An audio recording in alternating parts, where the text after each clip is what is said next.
আসসালামু আলাইকুম, সবাই কেমন আছেন বন্ধুরা? দুটো কবুতর কিনে আনলাম। আমার ছেলে অনেকদিন ধরে বলতে আছে, বাবা আমাকে দুটো কবুতর এনে দাও। তা আজকে দুটো কবুতর এনে দিলাম বাজার থেকে, খেঁচা সহ।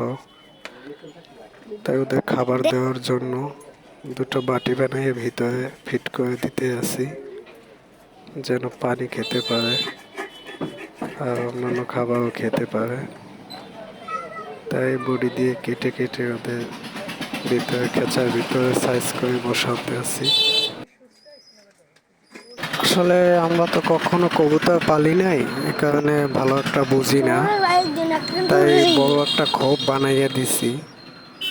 দিন হলে খেঁচার ভিতরে আটকে রেখে রাত হলে খোপে ছেড়ে দেওয়া হয়।